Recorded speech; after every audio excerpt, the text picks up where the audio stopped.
村啊，去到好遠啲地方，嗰啲人哋啲圍村度種嘢啊，暑假偷嘢食㗎啦，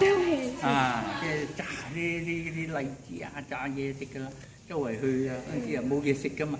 啊，周圍去。以前喺天水圍就攞啲魚塘釣魚咯，啊，攞去釣魚咯，跟我老豆去釣魚咯，嗰啲魚塘嗰度，啊，有魚釣㗎嘛，啊，